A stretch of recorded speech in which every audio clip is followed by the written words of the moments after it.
আসসালামু আলাইকুম। কি অবস্থা সবার? আপনারা হয়তো থাম্বনেল আর টাইটেল দিকে বুঝে গেছেন যে আমি কি বলতে চাইতেছি। আমেরিকার মতন দেশের লোক যদি বাংলাদেশ টিম হারে, তো ওরা বিশ্বকাপ খেলতে কি করতে গেছে ওরা?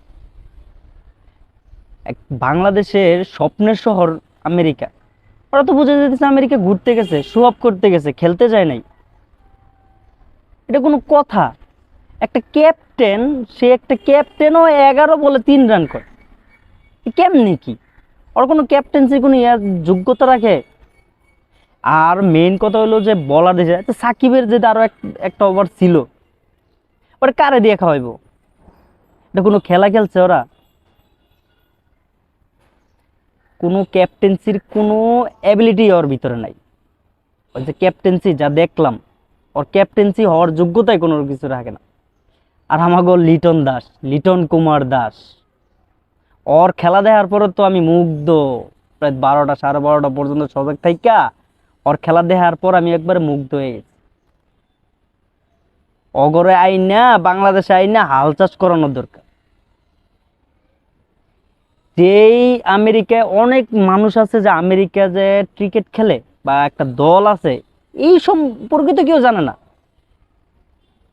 এইরকম ইয়েতে আর এরা বছরে একবার কি খেলে না খেলে, কোনো লিগ খেলে না, কোনো কোনো কিছু খেলে না, ওইগুলো দলের সাথে বাংলাদেশ হারে।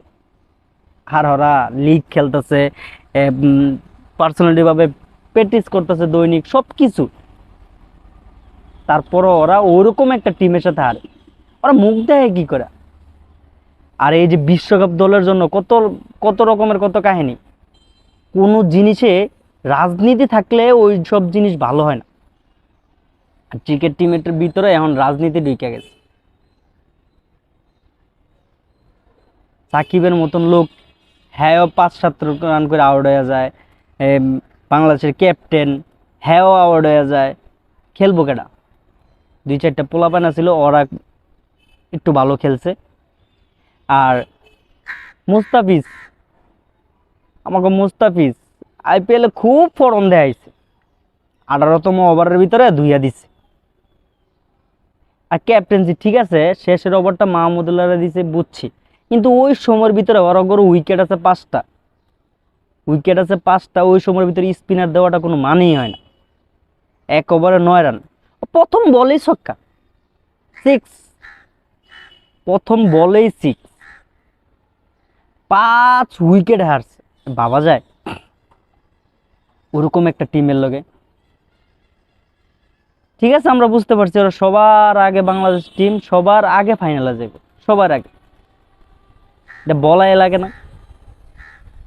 অগরে আইনা মেন উচিত, অগরে আইনা হাল চাষ করানোর দরকার, অগরে আইনা হাল চাষ করানোর দরকার। এটা কোনো খেলার কোনো কাতারই পড়ে না।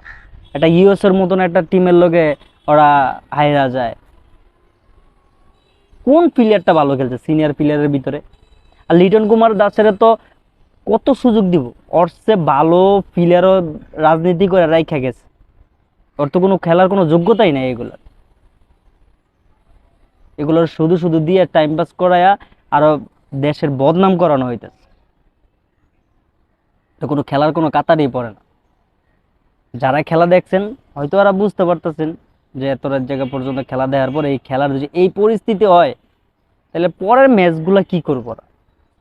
পরের ম্যাচগুলো ওরা কি করব? এই অবস্থা যদি খেলার হয়, কি মুখের ভাষা নাই। আর যারা খেলা অলরেডি দেখছেন, এই বাংলাদেশ টিমের জন্য কত তো কত দিবেন, এটা অবশ্যই কমেন্টে জানেন। 10-এর থেকে কত দিবেন কমেন্টে অবশ্যই জানেন। আর আপনার ফেভারিট প্লেয়ার ভিতরে কে ভালো রান করছে, কে খারাপ করছে, এটা একটু জানাবেন। আর দেখেন যে অবস্থা, মনে হয় না যে বাংলাদেশ কিছু করতে পারবো। ওই টিকটক মারানির পোলারা যদি 2 দিন টিকটক মিকটক কইরা আবার ইউএসএতে ঘুরে আবার ফেরত দেবো। তবে ভালো থাকবেন। আল্লাহ হাফেজ।